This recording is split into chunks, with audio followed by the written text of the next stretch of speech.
नमस्कार दोस्तों, स्वागत है आपका आपके अपने YouTube चैनल फार्मर्स लव पे। तो आज जो अपन डिस्कस करने वाले हैं, जिस चैप्टर पे स्टडी करने वाले हैं, वो एग्रीकल्चर का बहुत ही ज़्यादा इंपॉर्टेंट चैप्टर है। तो वीडियो को आप स्किप मत कीजिएगा, पूरा देखिएगा, क्योंकि हर लाइन हर शब्द इंपॉर्टेंट है। ठीक है, वैसे प्रॉपर वे में बात करें तो आज के टॉपिक के बारे में, तो जो BSc एग्रीकल्चर के लिए क्रॉप फिजियोलॉजी क्लासेज स्टार्ट की थी हमने, उसका 4th टॉपिक है। ठीक है, सिलेबस के बाद में 3 टॉपिक कंप्लीट कर लिए थे, आज 4th टॉपिक है। टॉपिक कौन सा? Minerals nutrients of plants. ठीक है, पादपों के अंदर जो पोषक तत्व है, पोषक पदार्थ है, वो चीज। तो ये वीडियो है ना, बहुत ही ज्यादा इंपॉर्टेंट है। आप फिर चाहे एग्रीकल्चर में कॉम्पिटिटिव एग्जाम की प्रिपरेशन कर रहे हो, या 11th 12th हो, jet ICR BHU pre PG UG, या कोई भी सुपरवाइजर, कोई भी कॉम्पिटिटिव एग्जाम की प्रिपरेशन कर रहे हो ना, बहुत ही ज्यादा यूजफुल होगा आपके लिए ये वीडियो। तो लास्ट तक पूरा देखे। बाकी प्रॉपर में अकॉर्डिंग टू सिलेबस BSc जो फर्स्ट ईयर के लिए क्लासेस स्टार्ट की थी क्रॉप फिजियोलॉजी, उसका टॉपिक नंबर 4th है पादप पोषक तत्व। ठीक है, पोषक तत्व की। तो आज के वीडियो में जो पोषक तत्व का क्लासिफिकेशन है, जो 4 या 5 प्रकार से, वो चीज देखेंगे बहुत अच्छे से इजी लैंग्वेज में। बाकी जो आज के वीडियो में जो मैटर अवेलेबल करवा रहा हूं मैं आपको, उसकी ये गारंटी, अगर प्लांट न्यूट्रिएंट्स पोषक तत्व में से कोई क्वेश्चन आता है चैप्टर में से, तो आपका बाहर नहीं जाएगा। बट शर्त यह है कि आप पूरा देखें। ठीक है, तो बात करते हैं कि पोषक पदार्थ होते क्या है। ठीक है, पौधे के लिए, एक पौधे के लिए पोषक तत्व क्यों आवश्यक होते हैं, उसकी क्या सहायता करते हैं, उसकी लाइफ साइकिल में क्या रोल है इन पोषक तत्वों का, ये नहीं होंगे तो क्या सिम्टम्स दिखाएगा वो। ठीक है, इनकी अधिकता से क्या होता है, कमी से क्या होता है, कौन से पोषक तत्वों की कितनी मात्रा आवश्यकता होती है, वो चीजें डिस्कस करने वाले हैं आज के वीडियो में। तो बात करते हैं पोषक पदार्थ क्या होते हैं। तो पोषक पदार्थ क्या होते हैं? वे पदार्थ जो जीवों के अंदर, पोषक पदार्थ क्या होते हैं? वे पदार्थ जो पादपों में या जीवों के अंदर उनको जो उनकी जैविक क्रियाएं हैं, उनकी जो लाइफ साइकिल है, उसको पूरा करने के लिए जो एनर्जी प्रदान करता है, ठीक है, ऊर्जा देता है, ये जो जितनी भी उसकी मेटाबॉलिक क्रियाएं हैं, उनके लिए उसको सारा एनर्जी जो देता है, वो पोषक पदार्थ कहलाते हैं। अपन बात कर रहे हैं पोषक तत्वों की, ठीक है, न्यूट्रिएंट्स की, प्लांट न्यूट्रिएंट्स की। तो पोषक तत्व क्या होते हैं? वे पदार्थ जो किसी पादप को, ठीक है, वे पदार्थ या वे पोषक न्यूट्रिएंट्स जो किसी प्लांट को बहुत कम मात्रा में, सूक्ष्म मात्रा में आवश्यक होते हैं, बट इतने आवश्यक होते हैं कि उनके बिना वो अपना जो लाइफ साइकिल है वो पूरा नहीं कर पाता। ठीक है, तो मतलब वे पदार्थ जो किसी पादप को सूक्ष्म मात्रा में आवश्यक होते हैं और उनके बिना वो अपना जीवन चक्र पूरा नहीं कर पाता है, वे क्या कहलाते हैं? पोषक तत्व कहलाते हैं। ठीक है, वे पदार्थ जो किसी पादप को अपनी लाइफ साइकिल को पूरा करने के लिए सूक्ष्म मात्रा में आवश्यक होते हैं, और जिन्हें प्लांट, ठीक है, कहाँ से लेता है? सोइल से एब्जॉर्वेशन करता है। ठीक है, मृदा से, वायु से, जल से, एनवायरमेंटल से, ठीक है, वातावरण से, इनसे एब्जॉर्वेशन करता है। ठीक है, वो क्या कहलाते हैं? पोषक तत्व कहलाते हैं। तो आवश्यक पोषक तत्व, एक प्लांट को अपनी लाइफ साइकिल पूरा करने के लिए जो आवश्यक पोषक तत्व होते हैं, वह 17 होते हैं। ठीक है, पहले 16 थे, फिर 17वां पोषक तत्व खोजा गया था, निकल, Ni, निकिल। ठीक है, 17वां पोषक तत्व जो खोजा गया, 17वां आवश्यक पोषक तत्व।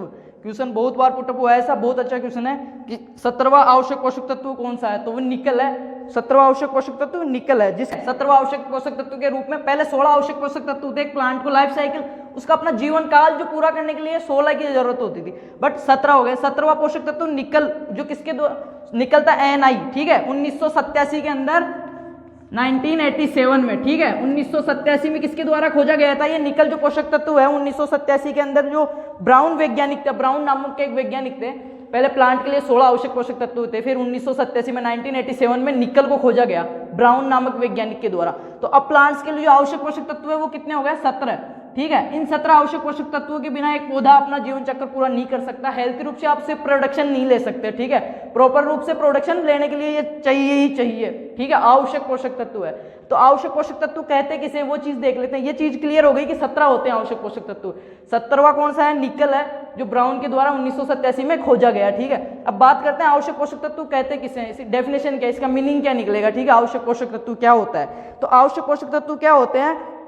जो पौधे के लिए बहुत ज्यादा, मतलब वे सभी पोषक तत्व जो पौधे की उचित वृद्धि व विकास के लिए, वे सभी पोषक तत्व, प्लांट न्यूट्रिएंट्स जो एक प्लांट को अच्छी ग्रोथ के लिए, प्रॉपर ग्रोथ के लिए, उसके विकास के लिए, उसकी जैविक वृद्धि के लिए, शारीरिक वृद्धि के लिए आवश्यक होते हैं, लाइफ साइकिल को कंप्लीट करने के लिए आवश्यक होते हैं, वे आवश्यक पोषक तत्व कहलाते हैं। 17 होते हैं। 17वां आवश्यक पोषक तत्व निकल 1987 में ब्राउन द्वारा खोजा गया था।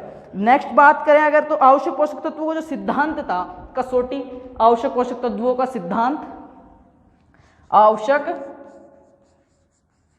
पोषक तत्वों का जो सिद्धांत था वो किसने दिया था और वो क्या कहता है? ठीक है, पोषक तत्वों का सिद्धांत।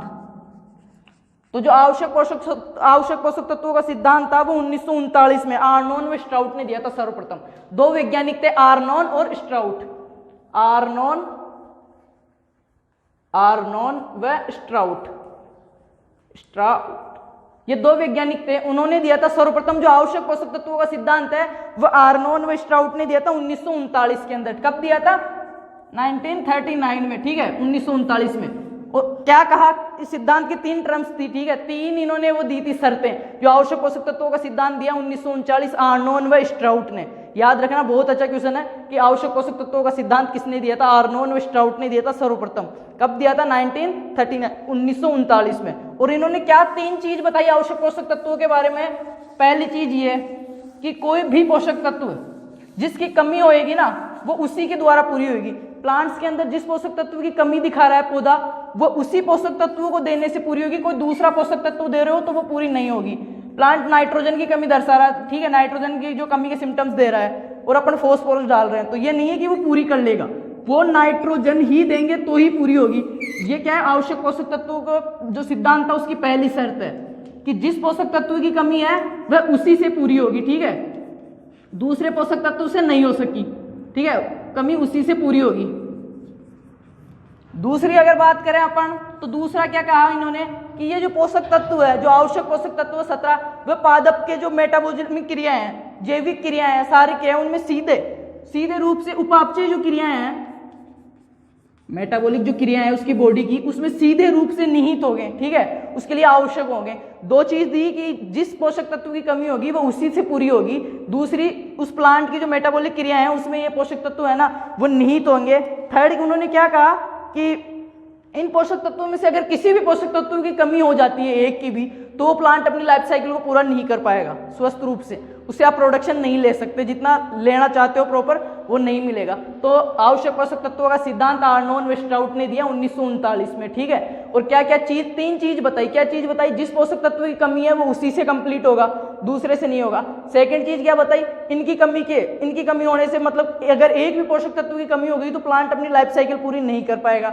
थर्ड चीज क्या बताई कि ये जो पोषक तत्व है, आवश्यक पोषक तत्व, वो उस पौधे की जो जैविक क्रियाएं हैं, मेटाबॉलिक जो क्रियाएं, उपापचय क्रियाएं हैं, उसमें सीधे रूप से निहित होंगे।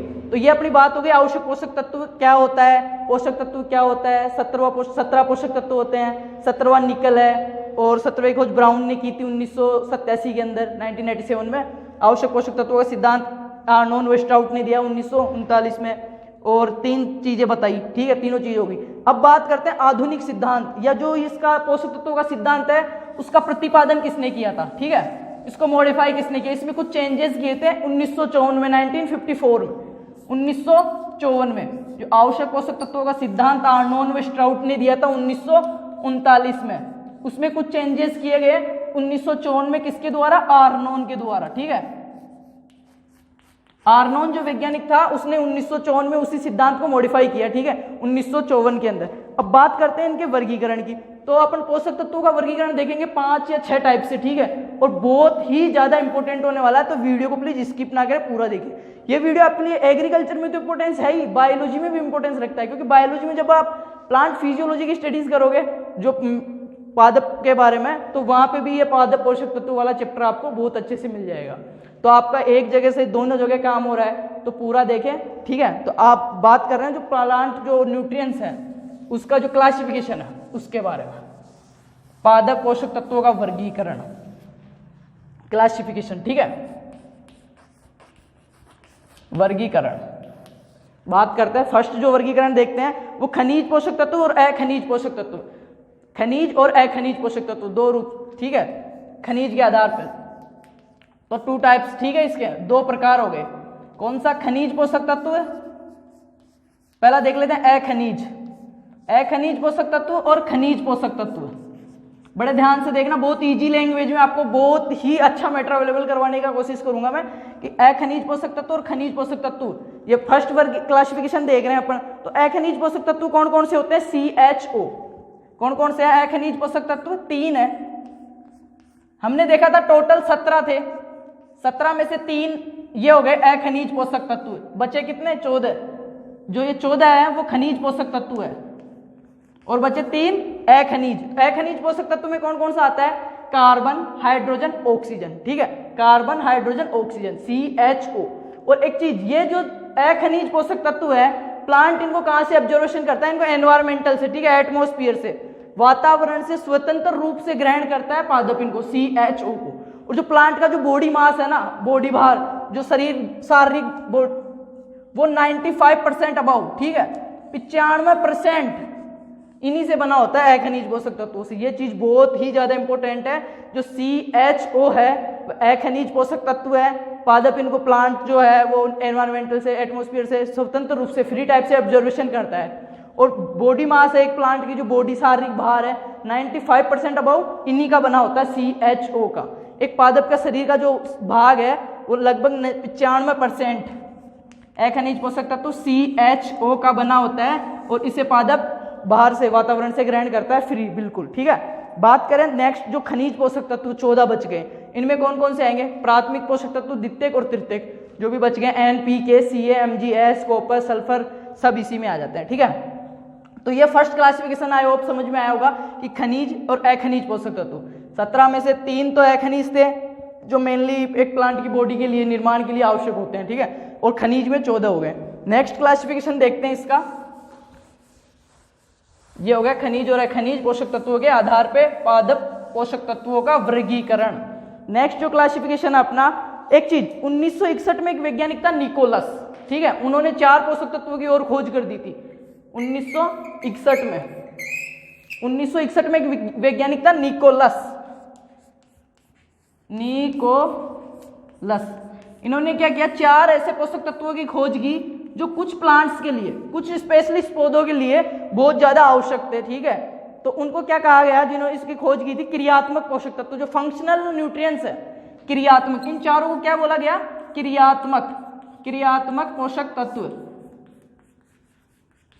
क्रियात्मक पोषक तत्व 4। और कौन कौन से खोज की 4, ये भी बता देता हूं। सन निकोलस ने 1961 के अंदर 4 पोषक तत्वों की खोज की। 17 तो आवश्यक थी उनके अलावा, जिनको क्या क्रियात्मक, फंक्शनल न्यूट्रिएंट्स कहा गया। 4 कौन कौन से की थी? वेनेडियम, ठीक है, 4 पोषक तत्वों की खोज की थी, सोडियम, कोबाल्ट, सिलिकॉन और वेनेडियम।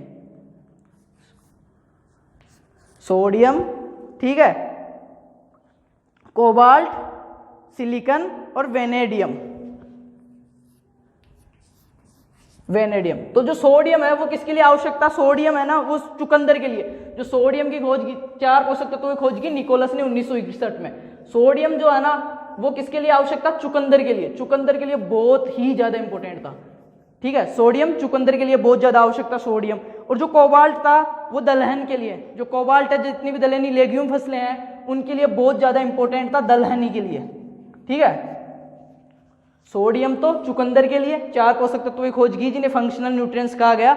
निकोलस ने की थी 1961 में, की थी 4 पोषक तत्वों की।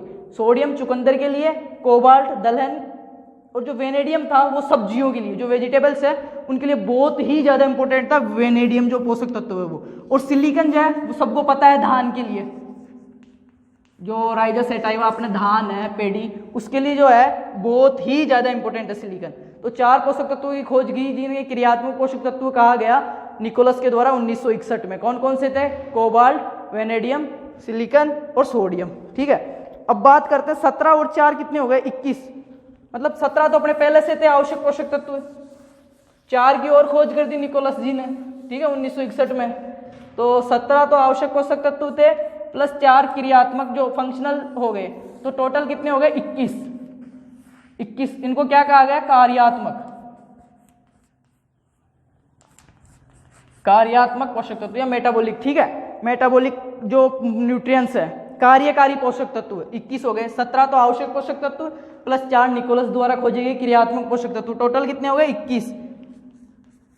कार्यकारी तत्व या मेटाबॉलिक जो न्यूट्रिएंट्स है वो 21, ठीक है। यह तो बात हो गई, बीच में निकोलस आ गया था। क्लासिफिकेशन हमने एक देख लिया, खनिज पोषक तत्व और अखनिज पोषक तत्व। अखनिज 3 थे, CHO जो प्लांट का बॉडी मास बनाते हैं, ठीक है, और एनवायरमेंटल से प्लांट इनको फ्री एब्जॉर्प्शन करता है। बात करते हैं नेक्स्ट जो अपना क्लासिफिकेशन है प्लांट न्यूट्रिएंट्स का। नेक्स्ट क्लासिफिकेशन वो किस आधार पे था? तो पोषक तत्वों को जो पौधे के अंदर उपयोगिता के आधार पर एक प्लांट कितना एब्जॉर्प्शन करता है, कितना यूज करता है, पादप की उपयोगिता के आधार पर पोषक तत्वों का वर्गीकरण।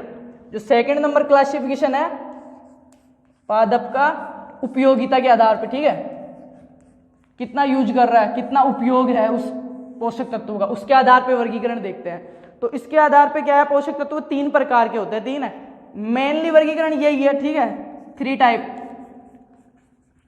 3 प्रकार के होते हैं पोषक तत्वों का वर्गीकरण पादप की उपयोगिता के आधार, पादप में उपयोगिता के आधार पर पोषक तत्वों का वर्गीकरण 3 प्रकार से किया गया। कौन कौन सा, प्राथमिक पोषक तत्व, प्राइमरी प्राथमिक पोषक तत्व, दूसरा है द्वितीयक पोषक तत्व, सेकेंडरी, ठीक है,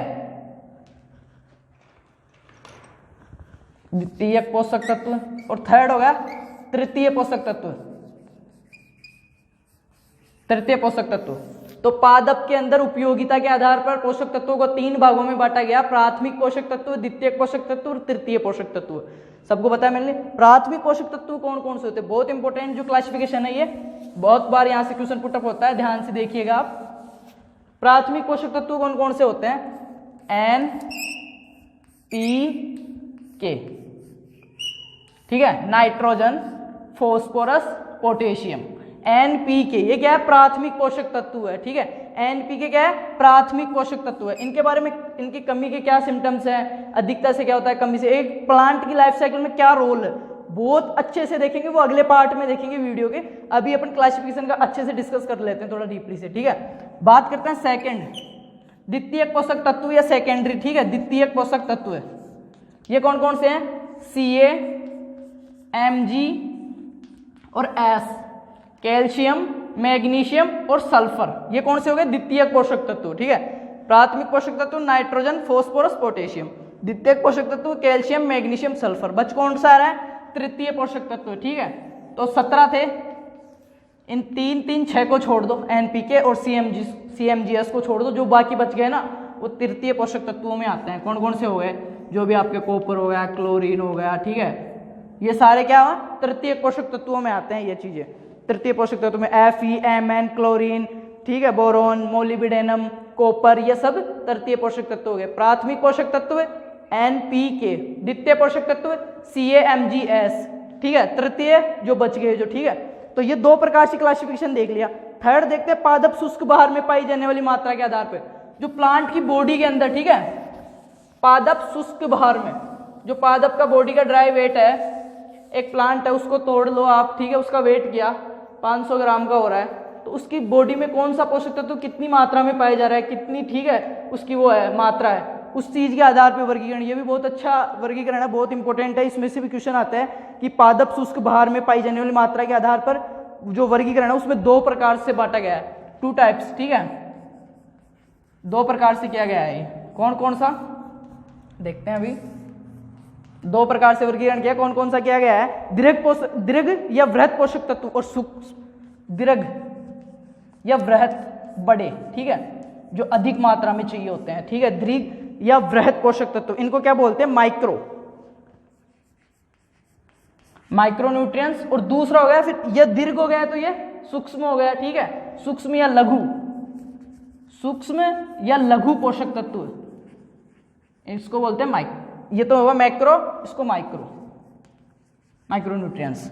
तो जो ये दीर्घ या वृहत पोषक तत्व है, अपन देख रहे हैं पादप की जो शारीरिक जो शुष्क भार है, पादप शुष्क भार में पोषक तत्वों की मात्रा के आधार पर वर्गीकरण, ठीक है, 3rd नंबर क्लासिफिकेशन देख रहे हैं, पादप की जो शुष्क भार है उसमें मात्रा के आधार पर वर्गीकरण 2 प्रकार से देख रहे हैं, वृहत पोषक तत्व और सूक्ष्म पोषक तत्व, ठीक है, मैक्रो। तो जो दीर्घ पोषक तत्व है, जिनकी क्या होती है, प्लांट को अधिक आवश्यकता होती है, कितनी, मोर देन अबाउट 100 ppm, ठीक है, 100 ppm। ऐसे पोषक तत्व जिनकी एक प्लांट को 100 ppm से अधिक आवश्यकता होती है, या 100 ppm से अधिक उसकी बॉडी मास में होता है उसकी मात्रा।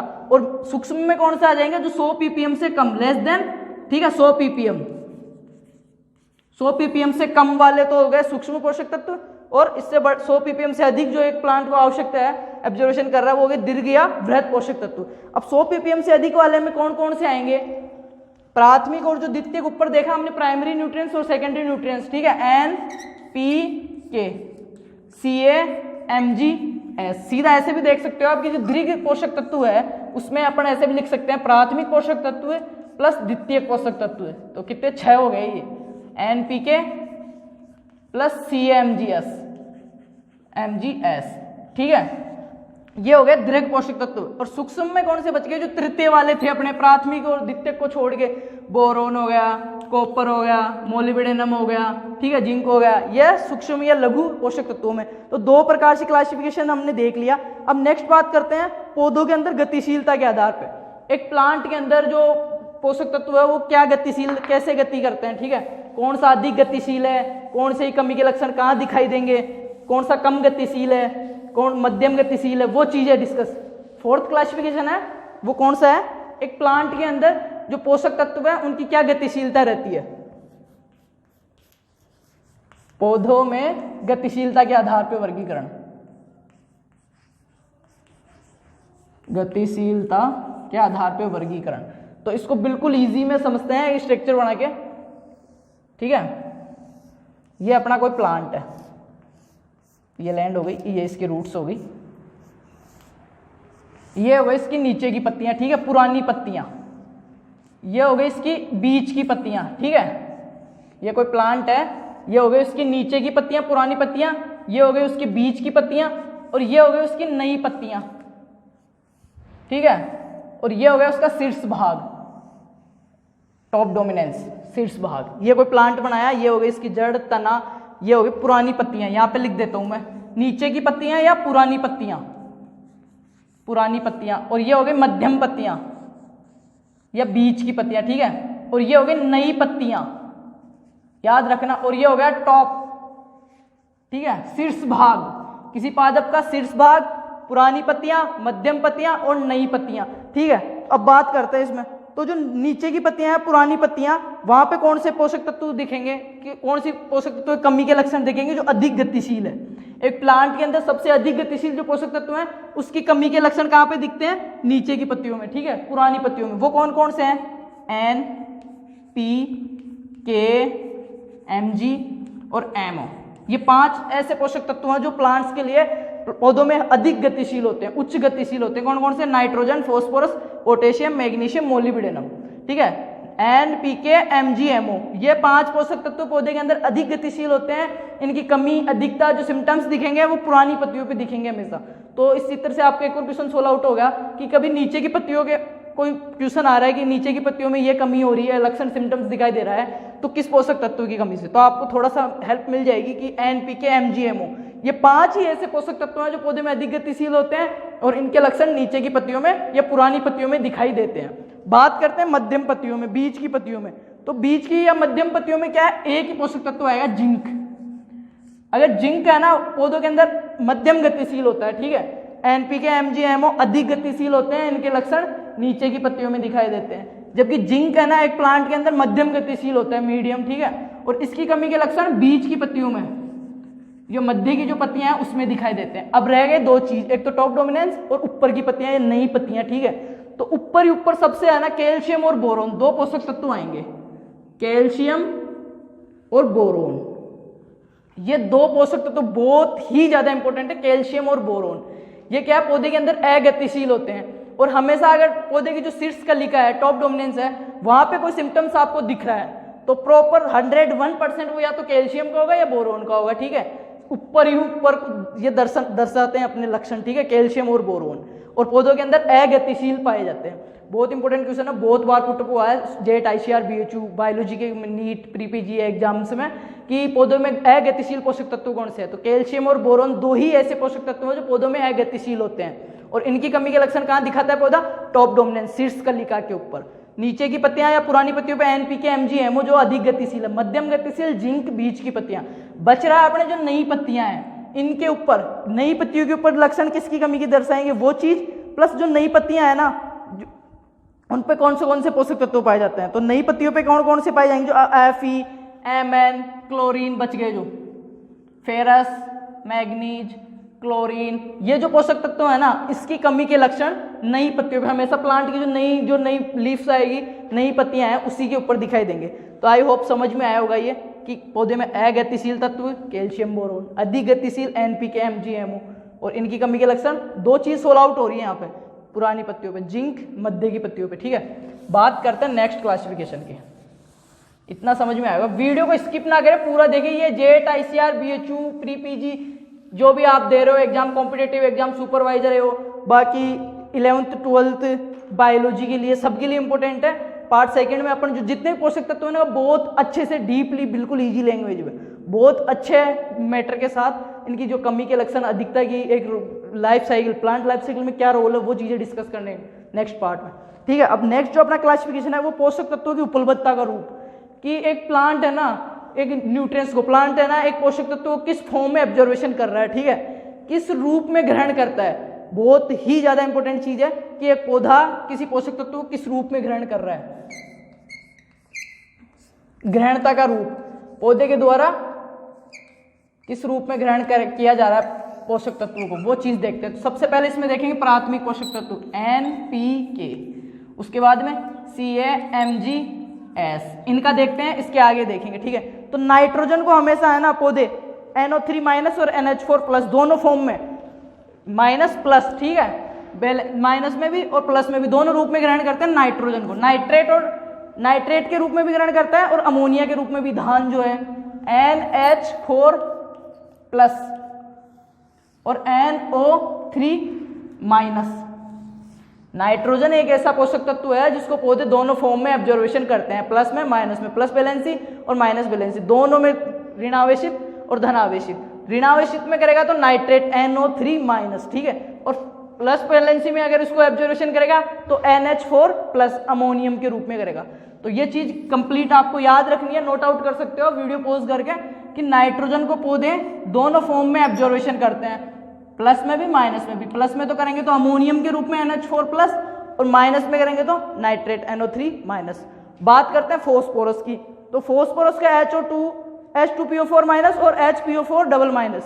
फॉस्फोरस को हमेशा प्लांट्स ऋणावेशित, माइनस वैलेंसी में ही लेते हैं, ठीक है, H2PO4, ठीक है, H2PO4-। ये जो चीज है ना ये ही इंपॉर्टेंट है, इसको बहुत ज्यादा आपको मतलब ध्यान रखना है इस चीज का। H2PO4- और HPO4-, ये दो फॉर्म है जिसमें फॉस्फोरस को पौधे ग्रहण करते हैं। बात करते हैं पोटेशियम की, पोटेशियम को किस रूप में ग्रहण करते हैं, तो पोटेशियम को प्लस के रूप में ग्रहण करते हैं, सिंगल प्लस, ठीक है, K+, आपने देखा होगा ऐसा लिखा हुआ, क्यों लिखते हैं ये K+, सीधा K भी तो लिखा हुआ आ सकता है, या फिर N, ऐसे देखा होगा धान में तो NH4+ या फिर NO3-। ये क्यों लिखते हैं, ये क्या है, इनको एब्जॉर्वेशन करने का फॉर्म है, किस रूप में ग्रहण कर रहा है एक प्लांट एक पोषक तत्व को। तो जो पोषक तत्व नाइट्रोजन को NO3 NH4+ में, फॉस्फोरस को माइनस में करता है H2PO4-, और पोटेशियम है जो K, उसको K+ के रूप में ग्रहण करता है, ठीक है।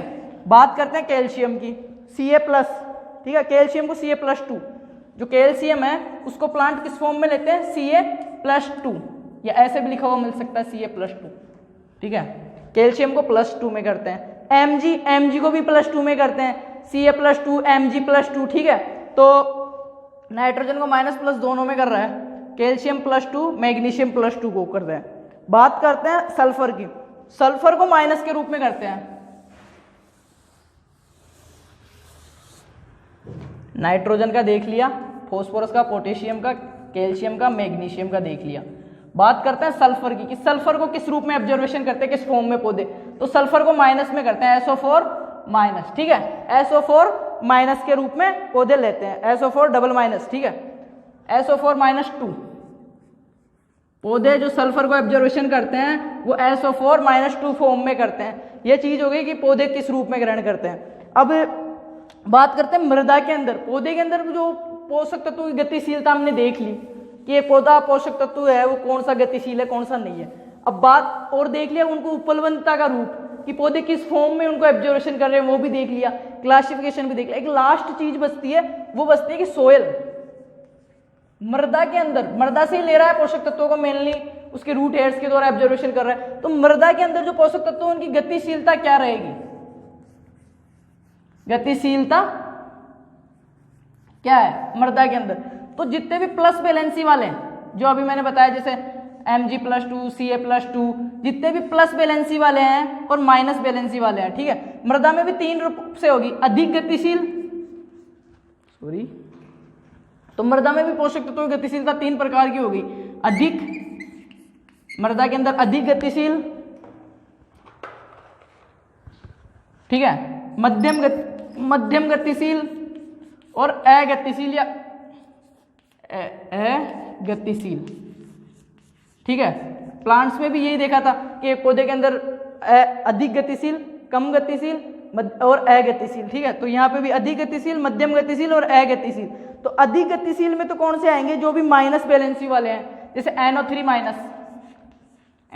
माइनस, ये मृदा के अंदर कम गतिशील है। पर एक चीज, ये अपवाद है, NH4+, इसको इस रूप में भी लेता है, अमोनियम के रूप में। तो नाइट्रोजन एकमात्र ऐसा पोषक पदार्थ है जो कम और अधिक गतिशील दोनों रूप में पाया जाता है, ठीक है।